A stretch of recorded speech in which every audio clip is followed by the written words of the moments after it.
ধোনি কিছু করবে আর সেটি ভাইরাল হবে না, তা কি হতে পারে কখনো? তাহলে এবার জানা যাক উনি কি এমন করেছেন যে আলোচনার বিষয়বস্তু হয়ে গেছে। নমস্কার, আমি প্রীতিশ, আপনাদের স্বাগত জানাই ক্রিকেট স্ট্র্যাটেজিতে। মহেন্দ্র সিং ধোনি বুঝিয়ে দিলেন বন্ধুত্ব কিভাবে পালন করা উচিত। বিখ্যাত হয়ে গেলেও যে কৃতজ্ঞতা ভুলে যেতে নেই, সেটি আবারও একবার দেখিয়ে দিলেন তিনি। ধোনির হাতে থাকা ব্যাটটির দিকে একবার লক্ষ্য করুন। ব্যাটের গায়ে থাকা প্রাইম স্পোর্টস লেখার লোগোটি ধোনির বন্ধু পরমজিৎ সিং এর দোকানের। আমরা যারা MS ধোনির মুভিটি দেখেছি তারা জানি কিভাবে বন্ধুকে ব্যাটের স্পন্সরশিপ পাইয়ে দেওয়ার জন্য কিভাবে লড়াই করেছিলেন এই বন্ধু। এবার সেই বন্ধুর করা সাহায্যের প্রতিদান দেবার পালা। সেই কাজটি নীরবে করে ফেললেন মহেন্দ্র সিং ধোনি। চলুন পুরো ঘটনাটি বিস্তারিতভাবে বলি।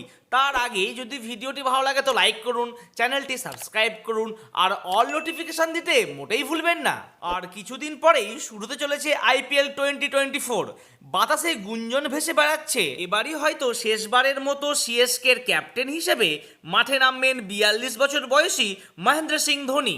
IPL শুরুর দিন কয়েক আগে থেকেই শুরু হয়ে গিয়েছে মাহির নিয়মিত নেট প্র্যাকটিস। তেমনই একটা নেট প্র্যাকটিস সেশনে মহেন্দ্র সিং ধোনির হাতে দেখা গেল একটি ব্যাট। না, সেই ব্যাটে কোনো আন্তর্জাতিক মাপের কোম্পানির লোগো নেই, নেই কোনো বড় স্পন্সরশিপের লোগো। তার ব্যাটে জলজল করছে একেবারে সম্পূর্ণ অচেনা কোম্পানির লোগো। ও কি যেন, আচ্ছা আচ্ছা আচ্ছা, বুঝতে পারা যাচ্ছে, প্রাইম স্পোর্টস। একটু খোঁজ নিয়ে দেখা গেল এটি রাঁচির বুকে থাকা ছোট্ট একটি খেলার দোকান মাত্র। আর সেই দোকানের মালিক খোদ ধোনির ছোটবেলার বন্ধু পরমজিৎ সিং।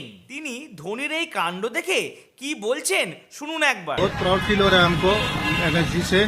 वो ऑलवेज हमारे साथ है और यही है यारी, यारी नंबर 1। মহেন্দ্র সিং ধোনি চাইলেই কয়েক কোটি টাকার স্পন্সরশিপ পেয়ে যেতেন এক চুটকিতেই, কিন্তু না, তিনি এইসব মোটেই চান না। কারণ তিনি যে মহেন্দ্র সিং ধোনি। আজকাল কতজন মানুষ বিখ্যাত হয়ে যাওয়ার পরেও কৃতজ্ঞতা মনে রাখে বলুন তো? তার এটি করার একমাত্র উদ্দেশ্য বন্ধুর দোকান থেকে হাজার হাজার ব্যাট বিক্রি হওয়া। তাই বন্ধুর পাশে দাঁড়ানোর জন্য নীরবে এই সিদ্ধান্তটি নিয়ে ফেললেন দ্য ফিনিশার। আচ্ছা, আপনাদের কাছে একটি প্রশ্ন রইল আমার। ধোনির পথ চলা শুরু হয়েছিল এই পরমজিৎ সিং এর সঙ্গে, আর কি তাহলে তিনি শেষও করছেন এই বন্ধুর সাথেই? কি মনে হচ্ছে বলুন তো, এই IPL কি ধোনির শেষ IPL? ঝটপট কমেন্ট করে আমাকে জানান।